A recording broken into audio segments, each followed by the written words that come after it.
It's loading, and I'll let you know when we're ready. Okay, I'm here.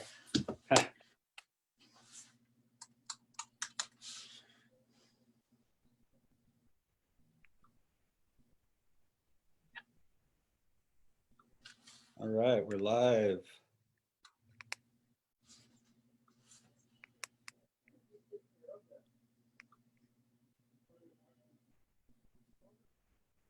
Right on. Okay, everybody. It's 7 p.m. We're live.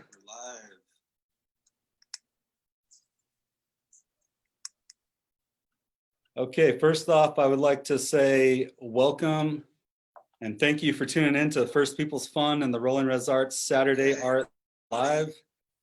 This is the first 7 p.m. in this particular video series. Okay, first off, I would like to say, so we had a little bit of a technical difficulty with our performing act.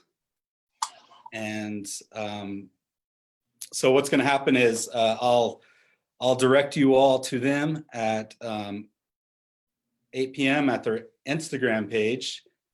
Friends of Cesar Romero is the band, and they will play live from their personal Instagram page. And First People's Fun, Rolling Res Arts will just have to share their live performance another day. We're very sorry about that, but there's a lot of things that go into setting up a live performance. And so right now we'll just kick it off with Micheal Two Bulls. First off, let me introduce myself. My name is Brian Parker. I'm the program manager of the Rolling Res Arts. As you can see behind me, this is the Rolling Res Arts. It's a mobile art classroom, business training center, and mobile bank. The Rolling Res Arts has been around since about 2015, and we mainly serve the communities on Pine Ridge Indian Reservation here in South Dakota. We also travel to our outside communities as well. And what the Rolling Res Arts does is we take the art to the people, basically. We work with local Lakota artists who come on board and teach people the disciplines that they're working in. And so the classes range from anywhere from traditional Lakota arts to more contemporary arts. And so that's just a quick thing about the Rolling Res Arts.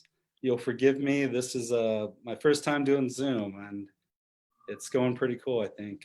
So let's talk about Micheal. Micheal Two Bulls is our guest artist for tonight. Micheal is a First People's Fun 2015 Artist and Business Leadership Fellow and 2018 Culture Capital Fellow. He's Oglala Lakota from Rapid City and Red Shirt, South Dakota. Micheal is a multimedia artist. He is also the co-founder of his band, the Wake Singers. And so I'll have Micheal take it away. He's going to do a demonstration in printmaking focusing on cyanotype. So Micheal, if you're ready to go. Yep. Hello, everybody. Welcome, Micheal Two Bulls. Welcome to my space. Apologize ahead of time that my space is a little messy. I've been in and out with music and art, and not a lot of people come over to my space. I welcome you. Welcome to my space. Apologize ahead of time that my space is a little messy. I've been today we're going to focus on cyanotypes and art, and I think there's a delay, maybe, Brian. It's like playing back. Anyway,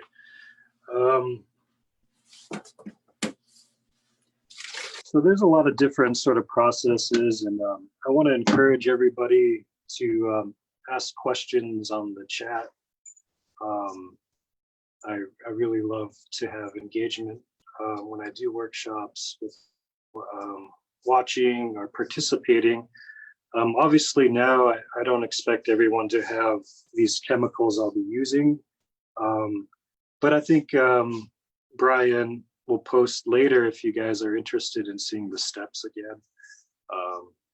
And I encourage everybody to do it on their own. So maybe we'll just go ahead and get started right away. I'll go ahead and move my camera down here so everybody can see what I'm doing.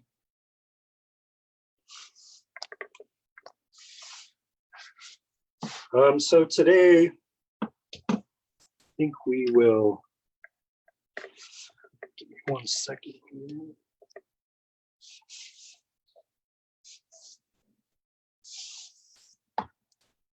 So these are the two cyanotype chemicals we'll be using. There's a part A mix and there's a part B mix.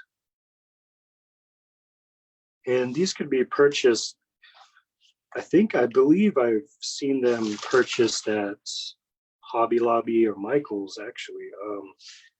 I ordered these from a local place in Santa Fe, New Mexico called Bostic and Sullivan. I really encourage everyone to look them up. I believe it's just how it's pronounced, Bostic, B-O-S-T-I-C-K, and Sullivan, S-U-L-L-I-V-A-N. They're a local arts company that focuses mainly on a lot of alternative printmaking processes like cyanotypes. There's a lot more processes as well, like palladium printing, wet plate. There's also like they sell inkjet media like pictorial for like silkscreen or cyanotypes like this.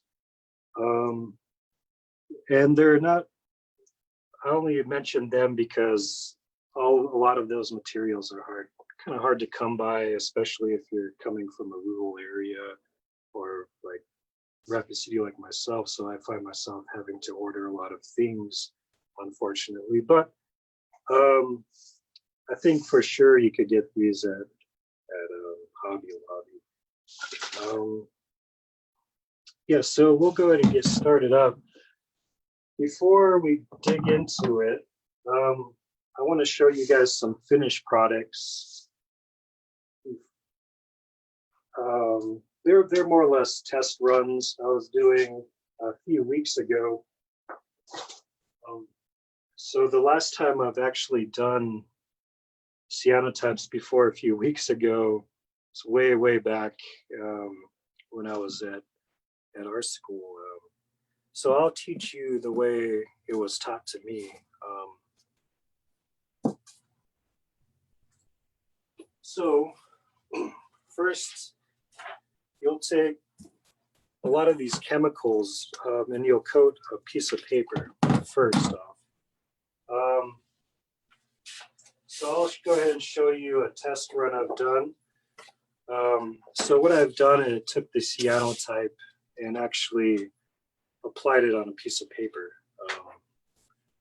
And when you first apply it, it has like this yellowish neon color to it. And after that, I went ahead and did a self-portrait. So I don't normally do literal self-portraits, but I decided to this time just to play around. I can't remember the reason why. I was kind of, I believe I was talking to somebody about self-portraits and saying I never actually done one of myself, literally. So I thought I'd experiment with it. But this piece, this is actually transparency paper. So I went into Photoshop. I took a picture of myself, and I had to make it a negative. Does that make sense? So everything's inverted. So all the colors are inverted, right? So if anybody is familiar with working in a dark room, for example, like taking photographs, all the film is negative, right? And you develop it and it'll come out like flipped, right? It's the same way with cyanotype. So in Photoshop, I went ahead and did all that. I think today for this workshop, I'm going to go ahead and skip the Photoshop process because that's that's a whole beast within itself. Like, you know, printmaking is, when it was taught to me, I remember somebody saying it's sort of like a schizophrenic process, being that, you know, yeah, there's all these different, like, so for example, you're in Photoshop doing this work, and it's a whole different learning curve in itself. And then aside from that, you're doing exposing times, experimenting with that. So they're very two different elements involved. So what I have here in my studio, what I'll show you guys later, is a exposing unit, and it shoots UAV light from underneath. But you could also develop these in the sun. Actually, when you develop them in the sun, I think that's very engaging with like community-oriented work. So a lot of times I'll see, and myself included, like taking plants like pictured on this bottle here and just placing them on the paper and sandwiching it with like a piece of glass or plexiglass and exposing it in the sun. And in the sun, it'll take much longer than what I will do with my exposing unit. So it speeds up the time. I also use my exposing unit for a lot of other methods like silk screening, cyanotypes, of course, and I think later I'll experiment with solar plate. That's a whole different process in itself. Maybe down the road I could do another workshop explaining that process. But is there any questions before I move forward in the chat?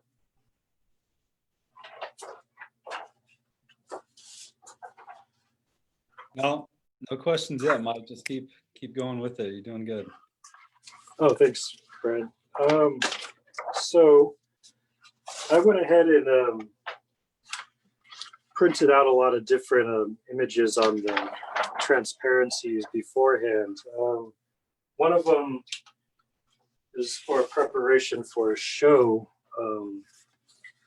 called The Gift. So this is actually, let's see, if I count the different processes in this particular piece, I believe it's 1, 2, 3, 4 different processes. So if anyone could see the cyanotype itself is just the text. So I went in and painted the cyanotype with the text first. And I went ahead and put this transparency over it and exposed it. And I don't know if you could see this, but this is the constellations. And I exposed it. And some of these other processes are, so with the Pacman Ghost, that's actually printed from a plexiglass plate. So I inked up a plexiglass plate with like a brayer using oil ink, and went in with Q-tips and drew basically subtracting the ink from the plate itself. And I subtracted it so there would be these 8-bit Pacman Ghosts, right? And I went over to my printing press and pressed it in. The hair is very similar process. I have a wig and I cut, so I basically did the same thing. I used ink and inked up the hair, the wig, and put it through a high pressure press. Which I'll show you guys later what that looks like if you're not familiar with that process. So this was just this was a sketch for me. So you could see the gold leaf as well. I thought I was losing a lot of detail in the cyanotype with the text. So I made the decision to bring it out forward more with the gold leaf. And I don't know if anybody wants to dig into to the concept behind this piece, or why I use gold even. I think that's a whole different workshop maybe. So there's also other things you could do with cyanotypes. So this was just a test run as well. So with the cyanotype, I actually went and painted the bird, the raven, with the cyanotype and kind of splashed it with my paintbrush, and used the same constellation and put it on the raven. So exposed. I don't know if you could see it too well. See it. It's kind of tricky to see the detail work. Can you see that, Brian? Does that look? Yeah. Oh yeah, I can see it pretty well. Thank you. It looks really cool. Oh, thanks, Brian. I really like the hair. Yeah, I used to, long years ago in our school, I used to experiment with the press. I remember one time I inked up a pair of jeans and put it through the press on a big sheet of paper. So one time I inked up a comb and put it through the press, and I had a high pressure on it. So I was so embarrassed because everybody's print afterward had like an embossment of a comb on their print. So I learned my lesson pretty quick about pressure and all that stuff. Hey, but I used to, yep. Sorry to interrupt your question. We have a question. Yeah, of course. Someone, you may have already said this, but someone wants to know the concept behind the previous piece, I believe. Yeah, definitely. So some of you might be familiar with Dr. Craig Howe. He puts on these yearly group shows, each show having its specific theme. And he actually invited myself to submit a visual piece for it. And also there's song components. So I think for this one, there's like 7 visual artists, 7 musician or bands, and 7 poets that, and so this story specifically is about the gift. It's the 7 sacred rites of the Lakota. And he splits up these rites into these vignettes, so to speak. So each artist is invited to explicate this vignette, right? So the one I chose is pretty tough subject matter, actually.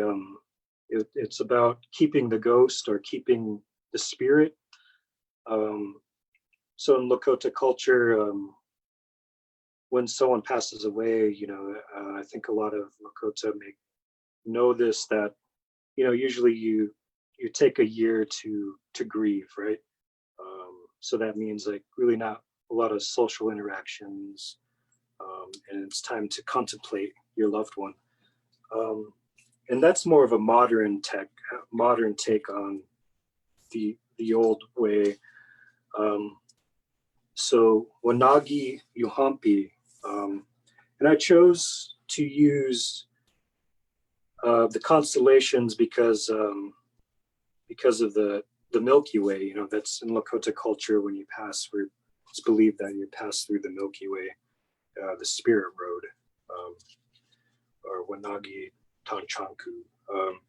And usually when someone passes, you'll cut your hair.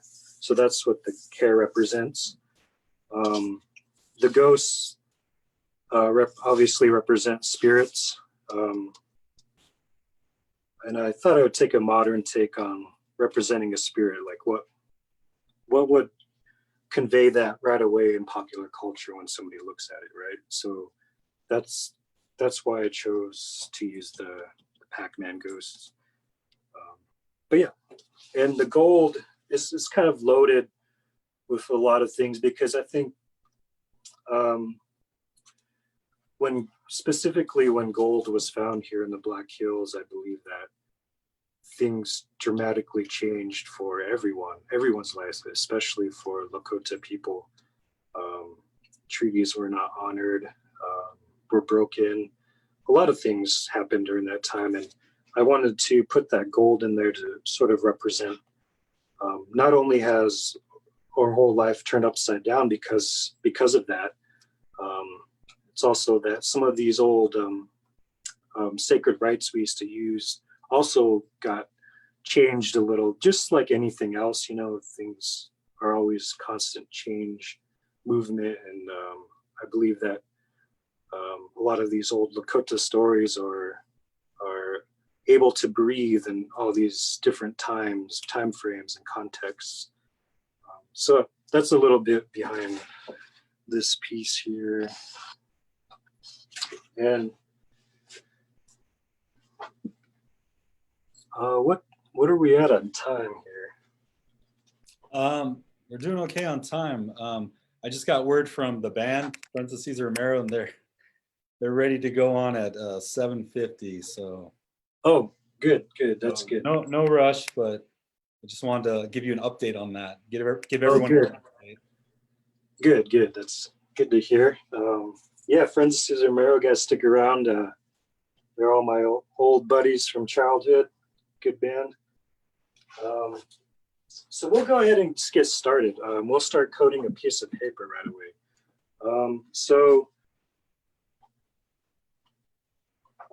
And also one thing is that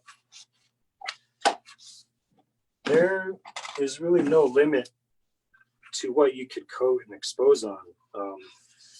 I've seen people put cyanotypes on all sorts of different things, like skateboard decks. I actually seen this artist, gosh, I can't remember her name at the moment, but she actually coded cyanotypes on corn husks and exposed imagery on there.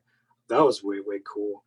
So don't feel limited to just paper, right? And I want to stress that always when I do these workshops. Never limit yourself to materials, processes, or tools, and especially concepts and ideas. So today I'll code some of these. I picked some of these out of my portfolio. An artist, Keith Braveheart, and I worked with him to do this outreach community where it talks about the importance of the bison and Lakota culture. And we would collaborate with a lot of students, various ages from 6 to 60 years old, right? And we would do these skulls on this Reeves BFK paper. So I thought maybe he gave me a few to collaborate with. So this is, I'm not sure who the artist was for these specific prints, but I figured I'll go ahead and code these, and I could use that for our collaboration. You could also use, I thought maybe I've never did cyanotype on ledger paper before. In fact, I've never really worked with ledger paper, to be honest. So I thought it might be fun to experiment. I'll take you guys on that journey with me.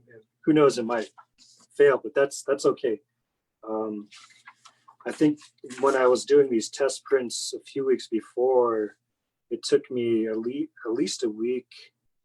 I work slow, so it took me like a week to fine tune the timing of the exposure unit, how much cyanotype, to get myself familiar again for this workshop. So there was a lot of mistakes on the way, and that's fine. Like I would always stress to students that mistakes are welcome here, because we learn from them, obviously. So okay, I'll shut up here and get started.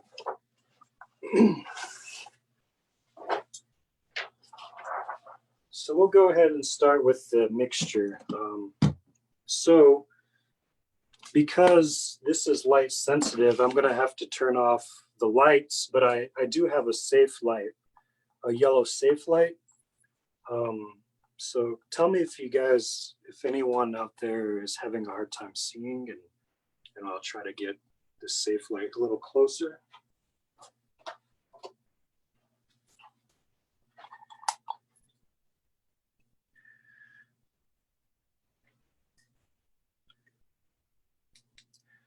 Can you guys see that? Yeah, I can Right. still see it pretty well. Okay, good. All right, so I have my safe light on. So these chemicals are light sensitive, much like,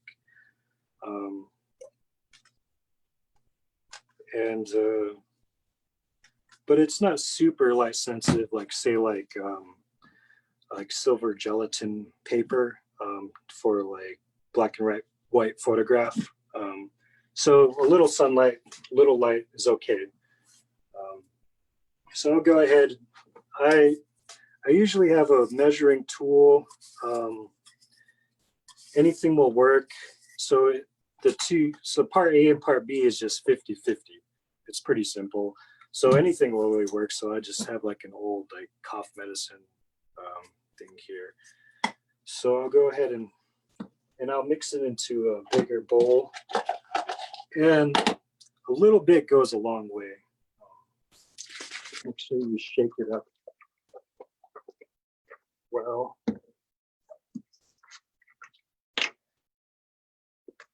And if there's any questions, feel free. I welcome participation. So I think I'll just fill this halfway.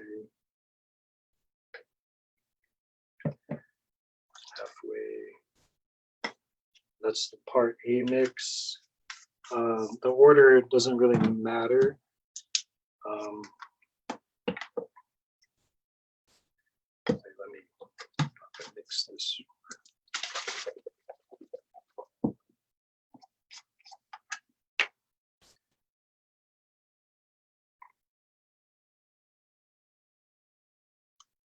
This is the part B mix.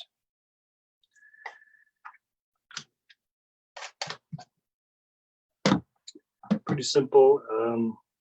So now we'll go ahead and I'll pick a tool to use to paint. Usually I'll just use a brush. Again, I encourage everyone to experiment with even their tool mark making. That to me, that's a huge factor in painting is mark making, how you make it and why you're making it.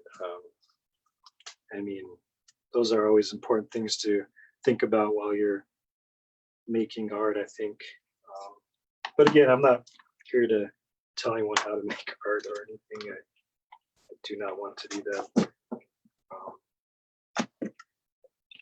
So we'll go ahead and take, I think let's experiment with this piece of paper. Everybody see that pretty well a little bit? There. Looks good. Okay. All right.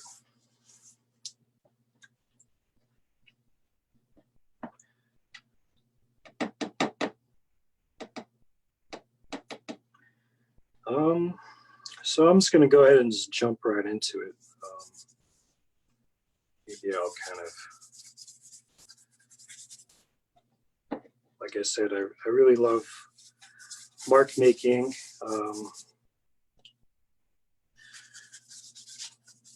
And I kind of I like to see, this is my own personal preference, but I really love to see the marks artists make on a painting with their tools, brush strokes, expression. Not to say that that's all I like. I also really like very clean things because I do that often too with silkscreen work, very clean elements. But I'll do a light coat. Unfortunately, my hair dryer gave out. I usually use it to dry things quickly, like prints and silkscreen stuff. So I I have to wait for this to completely dry. So what I'll do while I'm waiting, I'll coat some more paper.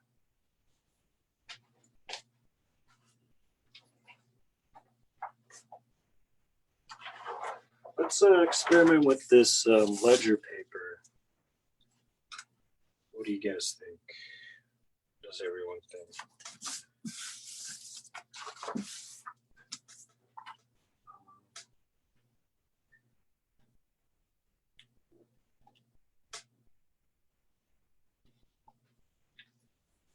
Let's see, let's do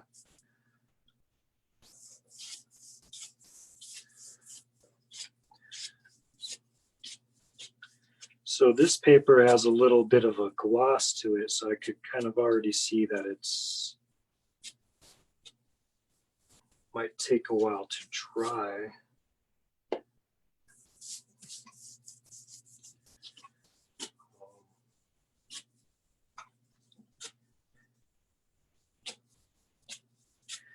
Has anyone ever done this process before that's watching right now? Feel free to speak up. If not, it's cool.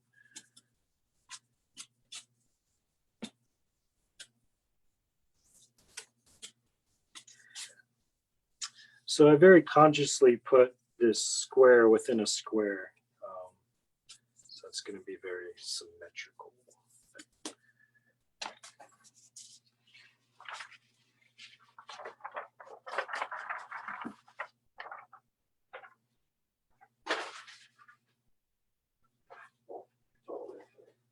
And let's do another one of these collaboration pieces. Well, maybe this time I could experiment with mark making. Maybe experiment with dripping a little.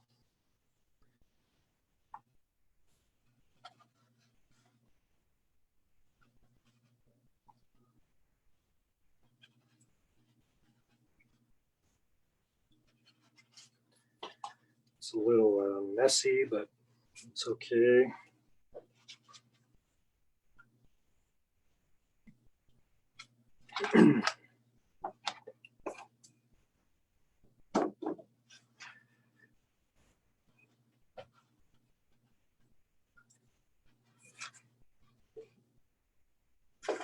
Go. Do a little more here.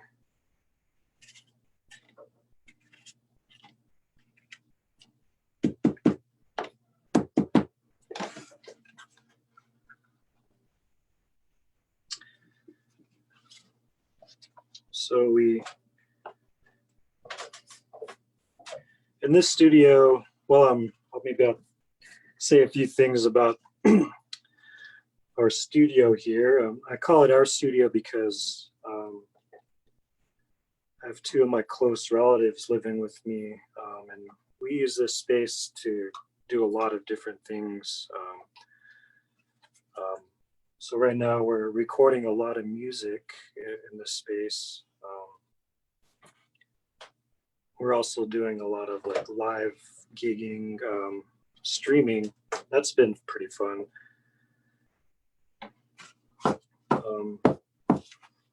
I haven't been able to do a lot of art, but that's okay. I consider both things very similar. Music and visual arts. I think they kind of go hand in hand a lot.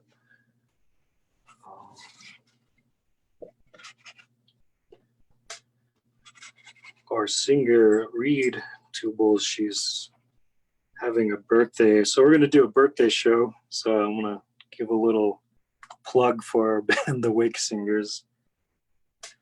Tune in on June 2nd, I believe.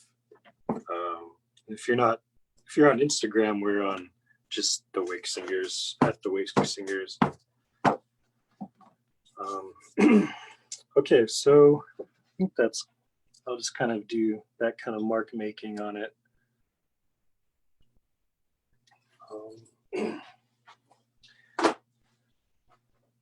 Let me put a fan on this.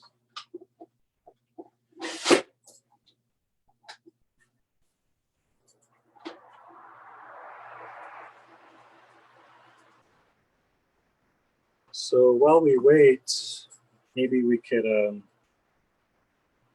anyone could open it up right now for any comments, suggestions, or even how you're feeling, or anything really could share.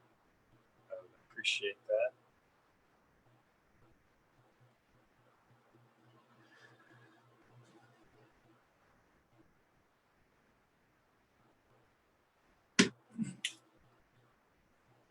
If not, while we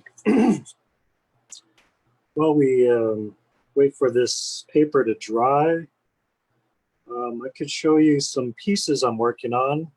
Would that be cool? Where are we at in time, Brian? Do you know? It's about 7:37, so we got about, I don't know, about 12, 15 minutes. Is that too short for you? We could go a little bit longer. Let's see. I feel that you're just getting really started.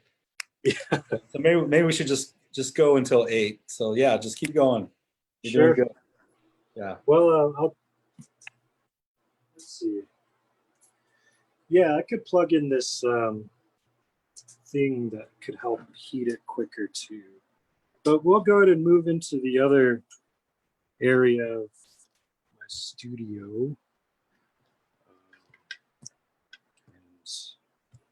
Hey, Mike.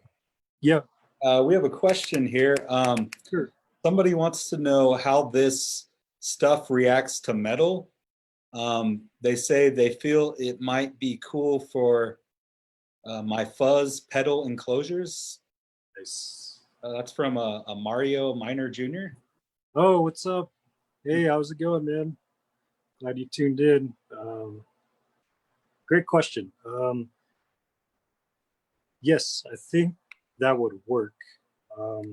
But I would first coat it with gesso. If you know what gesso is, it's spelled Gesso. It's like a ground painters use to put on canvas, but you could put it on like metal first and then coat it with the cyanotype, and it would work definitely. Cool. Then we have a comment from Joseph Newman.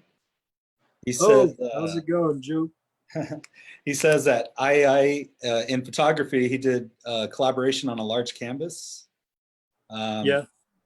He says, I think it came out of a box. I don't remember. I put my MacBook charger, and I think I held my hand on it, and we took it out in the sun. Yeah, nice. Yeah, exposing in this, especially that New Mexico sun. I mean, that's can't beat that. Like we used to always dry our things out there, and it was like dry so quick. But yeah, Joseph Newman, good to see you. Badass. Or excuse my language. Very good beater and painter. Do a trade one day. I could show you some work out here. You can kind of see this buffalo sculpture I'm working on up here. Can you see that a little bit? So actually, Joseph, I'm beating on the wings.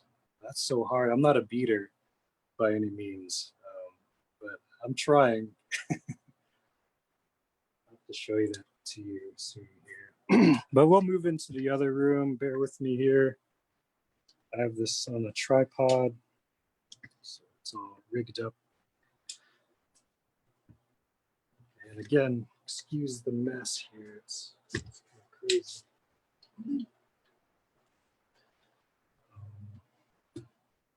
So let's move over here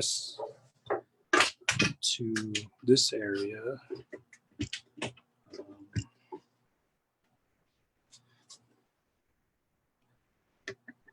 So here's my press here. This is actually a very old piece that I've done multiples of, part of a series.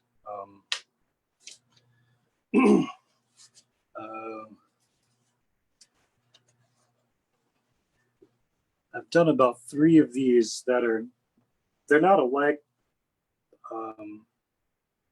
The only thing that's similar of the imagery, like the silk screen, the entrance into Wounded Knee. This is the Badlands here, and the balloons. So these were all taken years back for a specific show that I submitted for, talking about the massacre at Wounded Knee. So I have several of these large scale works on paper that it's kind of kicking around for so long, and I thought maybe I would finish this one this year. And for me, that's pretty common. Like, I'll leave a painting for years and revisit them later, because sometimes for me, like, it's very hard to, some of the subject matter that, you know, I kind of have to walk away with it for a little bit and think about it a little more, meditate on it longer, and revisit the idea behind it. So there's another process of silkscreen called Cmyk. Some of you might be familiar. And it's basically how magazines and newspapers print colors. So Cmyk being like a blue, M magenta being a red, Y yellow, and then black.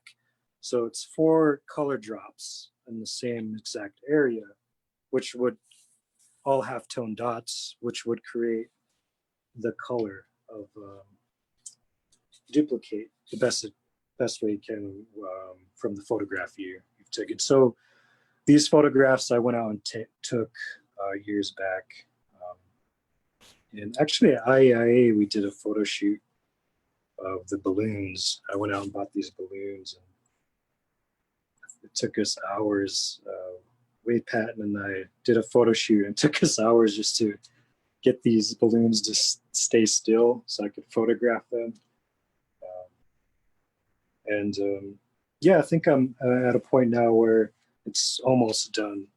So somebody wants to see the detail work of the Cmyk.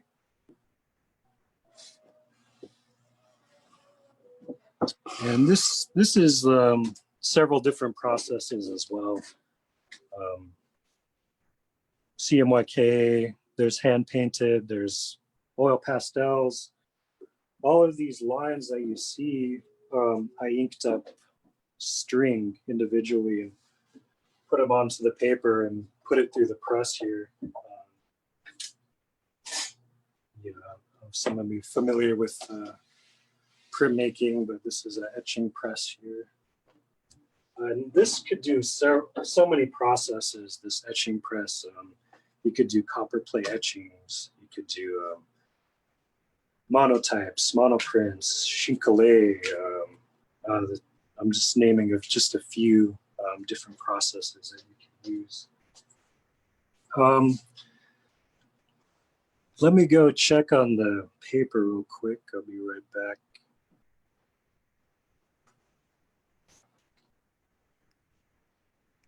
So while Mike goes and checks on his materials real quick, does anybody have any questions for Mike about his process, or maybe the inspiration behind his work or concepts? Feel free to type in the box and I'll make sure he gets those questions. We appreciate you all for tuning in. This is going to be this is the first in the Saturday Art Live series.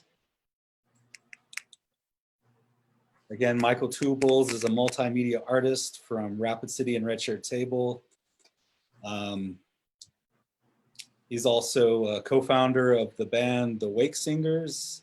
And he just mentioned they're going to have another show coming up on June 2nd on their Instagram page. And you can find that at The Wake Singers on Instagram. I shared the link also in the comments section.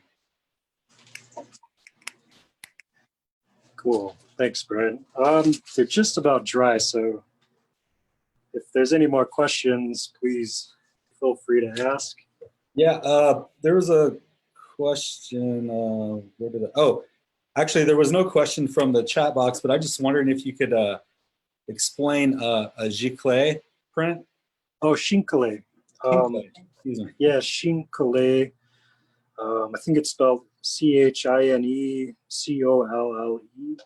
and it's a fancy way of saying of like just saying like gluing a piece of paper on another piece of paper, like collage, basically. Just a cooler way to say it. But printmakers, like you kind of pick up on that terminology when you know, especially if you're a printmaker, like those old school, like old world like words, you know. I think it's French, Shinkole. I could be wrong. I don't know. Don't quote me. I forgot.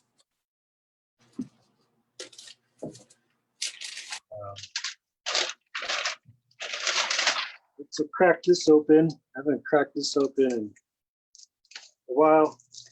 Let's see what we got here.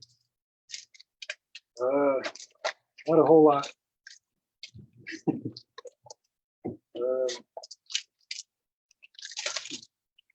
Oh yeah, here's a old piece. Here's an old piece. So I love works on paper. Like I love feeling the paper, the texture. So for some reason, for me, it's comforting. Like it almost reminds me of like reading a book or something, right? Like physically touching a book and that intimacy with like a story or a poem. And so I love works on paper. But not to say I've worked on canvases and a lot of different materials, but I always return paper just because of that fact. But I use Reeves BFK because it could take a beating, you know, you could like really just work into it. So for example, this piece is loaded with different processes and different imagery, coffee stains, oil pastels, acrylic. And that's my grandfather. I took an old photo and scanned it and turned it into a silkscreen. But this piece talks about displacement on the reservation, Oglala reservation. So during World War II, there was, it's called eminent domain. And during this, maybe it was, when was that, Brian, when we were kind of fighting that eminent domain? They were trying to take over the Badlands area. Maybe 6 years ago or so. Yeah, I was gonna say about 4 to 6 years ago. Yeah, so this piece was a response to that. And they've done that before, the government, in World War II, and they would use the Badlands as a bombing site, testing bombs. B-17s would fly over. So now, before you even go onto, like, say, my grandfather's land or anybody's land, you'll see this sign here: caution, former bombing range. In fact, you could still find ordnance out there that are still active, like bombs. Anyway, that's what that piece is about. This one is also my grandfather, old photograph. If there's any questions, let me know. Let me check on the paper real quick.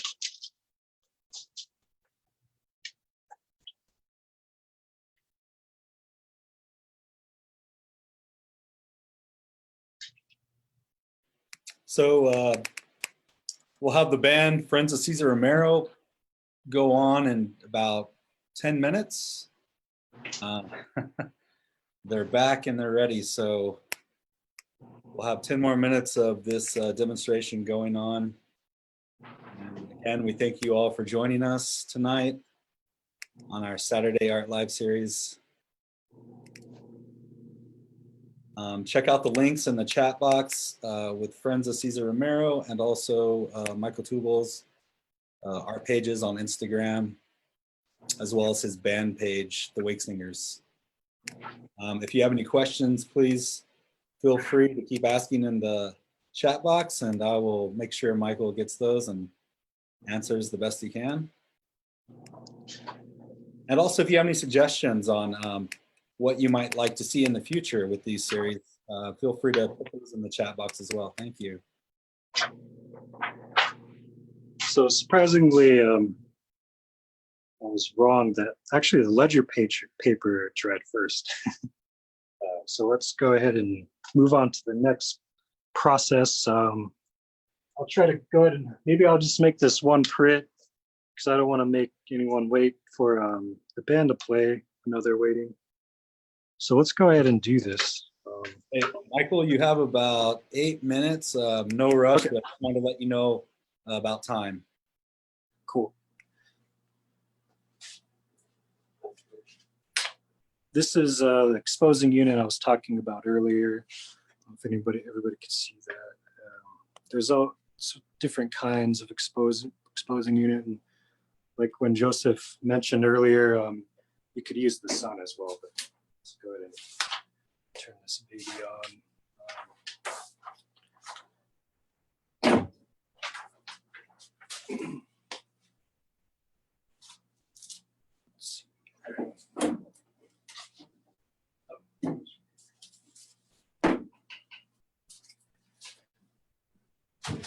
So like I said, this is a UAV light that's going to shoot up. It's powerful light.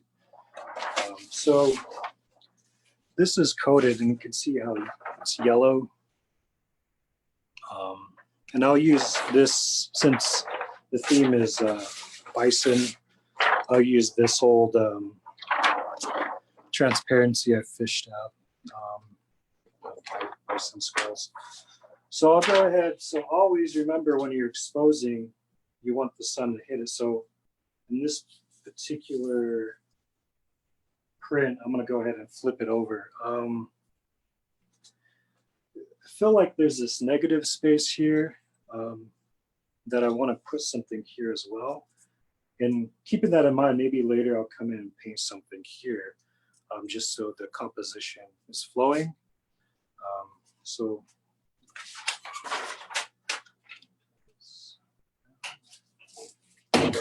So it has a vacuum press, so it vacuums everything down so it's completely flat onto the glass itself. And I already have, I don't know if anybody could see, every exposing unit has a different setup here. So some of it goes by units, like mine goes by units. Some go by like time. So units basically measure the light. So I have it programmed in already, 14 units, and that's for silk screen. So we need way more time than that for the cyanotype. In fact, I think it's way up there at 112. So bear with me with the time. I'll go ahead and start it.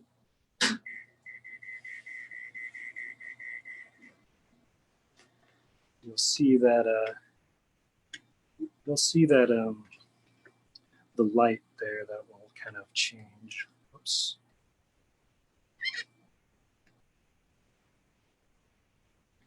There we go. And you'll see the UAV light here. While we wait, I could answer some questions. Comments.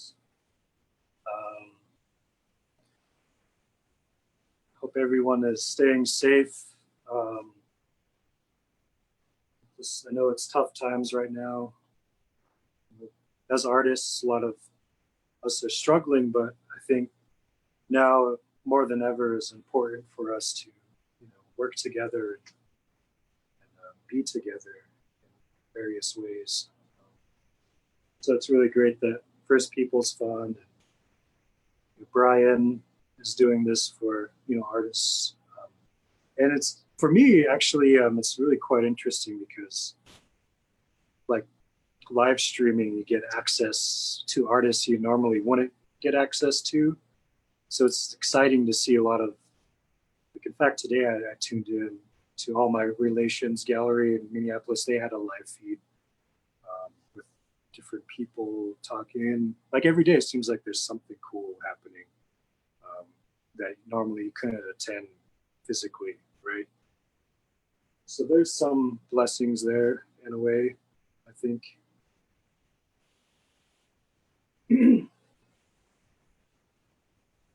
What else?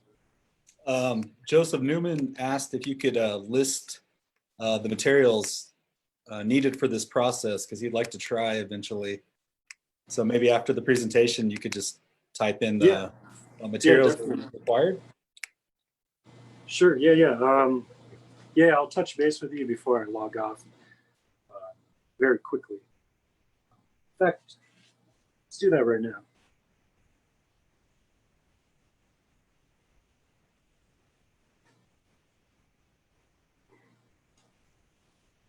So basically you need 3 different materials, okay? So first being these cyanotype mixes, part A and part B.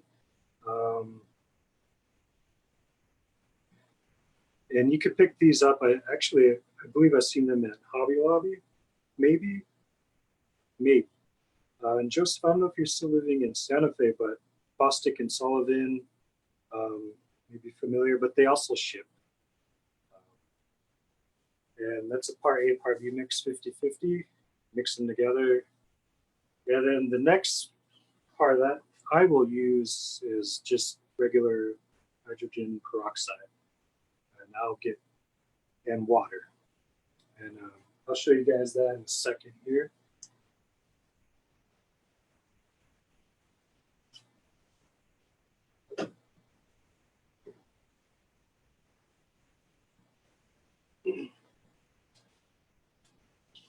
Yeah, so how are you doing on time? Do you need a little bit longer? Like you haven't shown the actual printmaking. I know this is kind of taking a little bit. Yeah, that's fine if you need to go just a little bit longer. That's.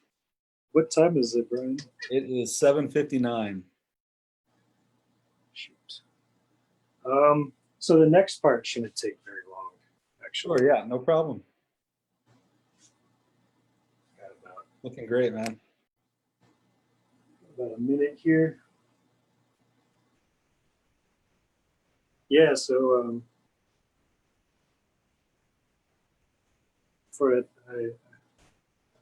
lot of creative types, I think isolation, quarantine is very familiar to me. Like I'm just working a lot anyway.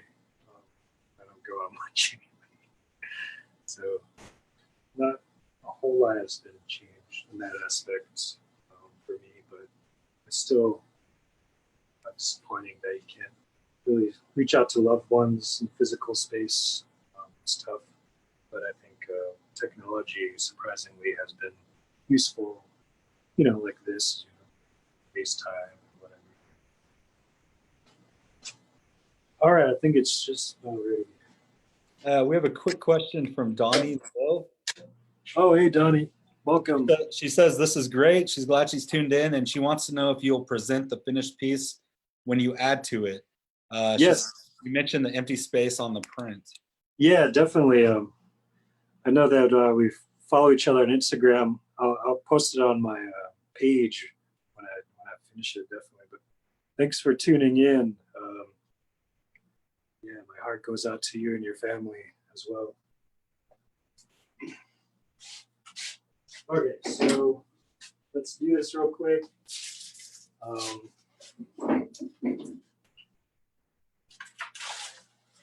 So you can kind of see how dark it got. And if you can look closely, you could see where those buffalo skulls came through, right? Everybody's kind of see that a little bit. Cool. So we'll go move over to the water station. I set up over here. Bear with me, my studio's a mess. All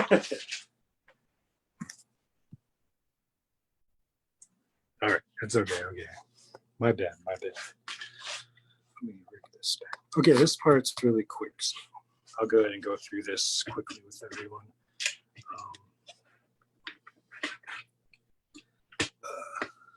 All right, so I just have these two water stations here. They're both just regular water, and I add a little more in this water here. Good. So they're two baths. So for the first bath, I'll go ahead and wash the print. One second. Move this so I can clean my station from the last project. Okay. All right. So with this ledger paper, we'll go ahead and get a little closer so you guys can see.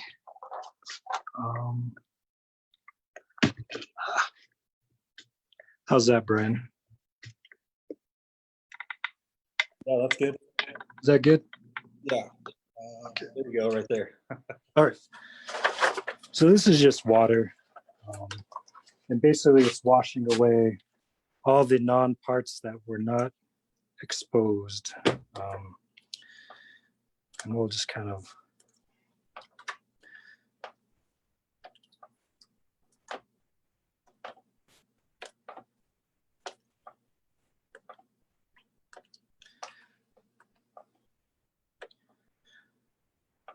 and basically what I'm doing is washing away all the so with the, if that makes sense, the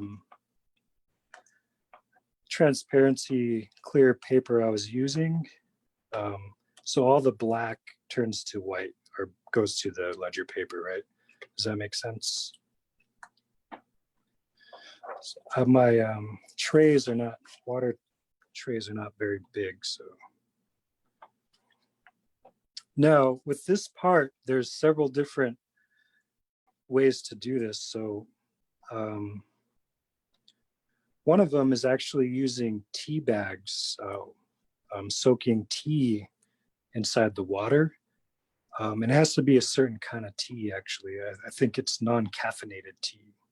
I could be wrong. I can't remember now if it's caffeinated or non-caffeinated. Green tea, maybe. Green tea is caffeinated, right? So that, if you do that, it'll give it more of like a purple color. It's really beautiful, actually, color. There's also other ways you could like put like the sodium ash. I used to do that a lot with old prints. Kind of splash this ash onto it and it would like bleach it like bright yellow or like a bleach color. That has a really beautiful effect as well. So I've soaked it first in this bath, and then I'll soak it once more in this.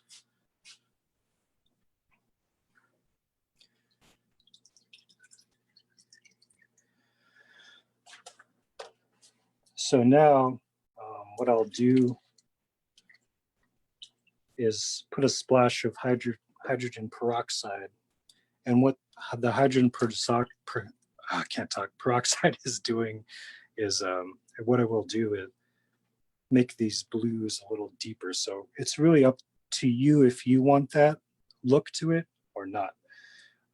So you'll kind of see, if you see the blue there.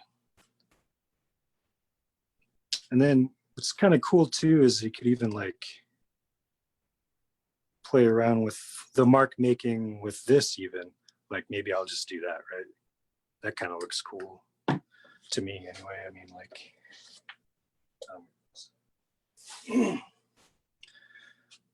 yeah, I think that looks actually pretty badass.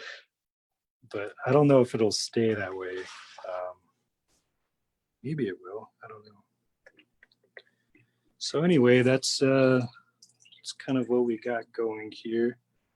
Is there any more? Are there any more last questions, comments before I sign off here?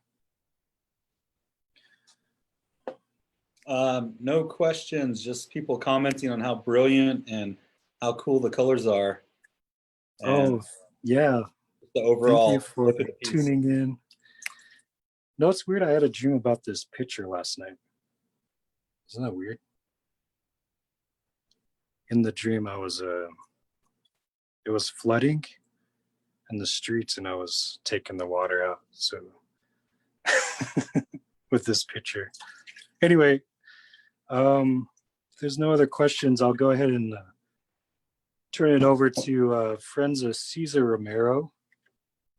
Go ahead, Brian, take it away. Thanks, everybody. Bye. Okay, thanks, Mike. We really appreciate that. You can find Mike on Instagram, like I said, at Two Bulls, and also his band, the Wave Singers. Right now, we're going to have our musical guest, friends of Cesar Romero, John Miller, singer-songwriter, lead vocals and guitar. He's the founder of Friends of Cesar Romero. He is also a First People's Fund 2018 Artist and Business Leadership Fellow. He's Oglala Lakota from Rapid City. We also have with us tonight Micheal Miller on drums and Doug Two Bulls on bass. And those two gentlemen are exceptional artists as well. Please follow them to find out what other awesome projects they have going on at the moment. So without any further ado. May I start by saying how thrilled... You guys ready? Can you hear me? Let's do it. Fine. May I start by saying how thrilled we are to have you here. We are such fans of your music and all of your records. That's right. I'm not speaking of yours personally, but the whole genre of the rock and roll and so many of the exciting things that are happening in music today. I would like to get the playing on about 1,900 hours, if that's satisfactory. I make it now, it's about 1,830 hours. So that's what, 50 hours? Oh, actually 20 hours? That's actually about 30 minutes, about a half hour, give or take, just a few minutes. I don't want to rush you. The idea is if we can get it on and we get it over with. And I have just one request. Would you play a couple of slow numbers so I can dance?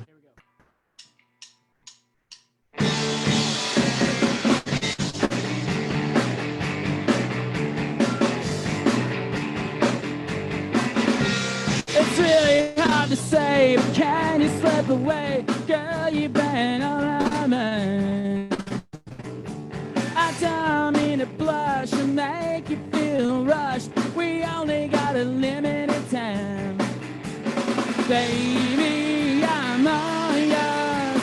596 bus, side streets and back roads.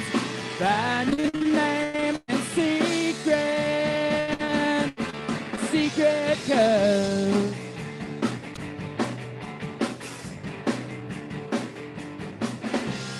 Strangers rounding me, dark end of the street, just before the morning light.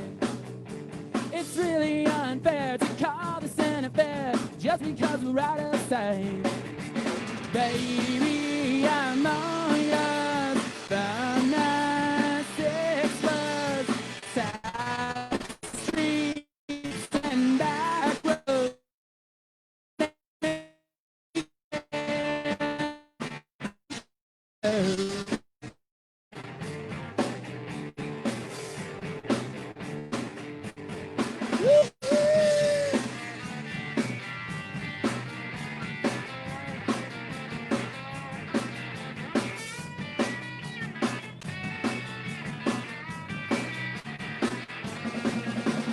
Baby, I'm on your 596 bus, side streets and back roads. Find your name in secret. Baby, I'm on your 596 bus, side streets and back roads. Find your name in secret, secret. Go.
kid I'm from the 90s, but I'm stuck in rank.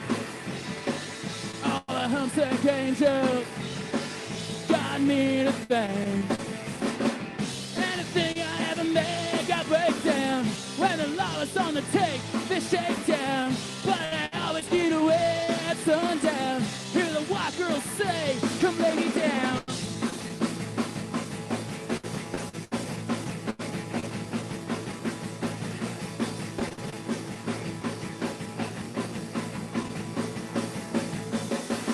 Black metal detection, baby razor blade, touching on my boy's lips.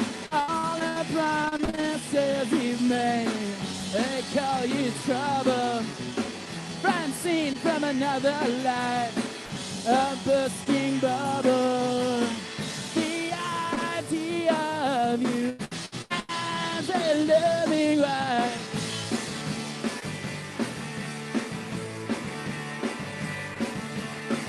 Down the park to a devilish grin of certain sin. I work a chair and jet black hair to pull you in. Although you may not know, every girl is secretly a mortician.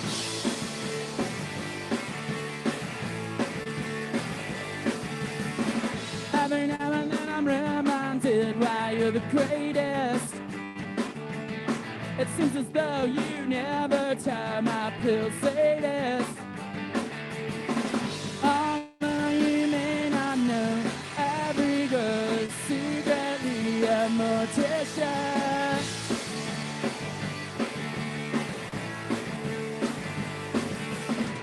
Behead a rose or two, but you keep running away.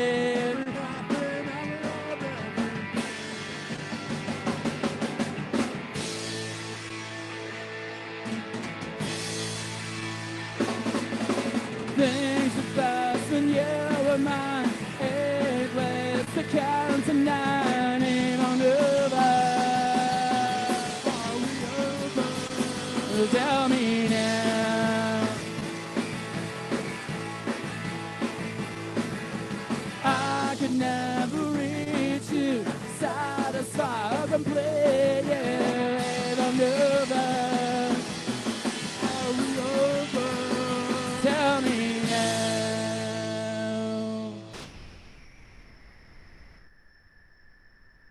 Is that invisible claps? Is there invisible clapping? Is it not happening? Is it still playing? Yeah, yeah, yeah. Guys feeling good? What's in the box? What's in the box? What's in the box? Hey, Doug Two Bulls, first base. Out in the outfield, mile 1 arrow. I'm your closer, Johnny. Thanks for having us. Thanks to Mikey for opening up the show. Yeah, yeah. Thanks to Mr. Parker, FPF, for doing what they do. Sorry for the compressed audio. It's not our fault. What's in the box? What's in the box? What's in the box? What's in the box? What's in the box? Fine, may I start? By saying how thrilled we are to have you here. We are such fans of your music and all of your records. Right. I'm not speaking of yours personally, but the whole genre of the rock and roll and so many. Why do I fall for the same old line? How do I miss all the times? 'Cause you're not really in love with me. Longing heart conditions bring all this time of suffering. 'Cause you're not really in love with me.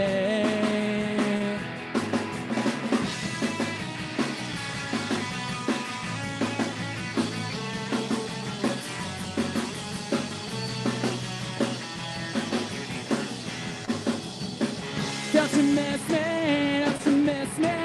Don't you dare miss me? Don't you miss me? Don't you miss me? Don't you dare miss me? Someday you're out and I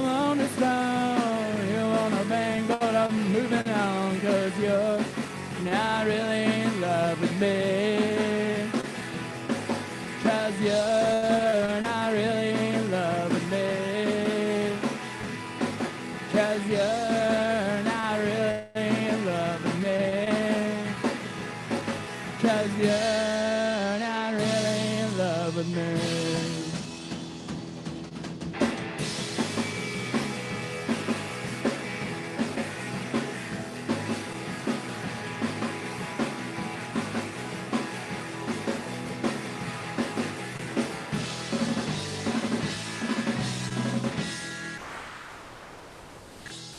Thank you, folks.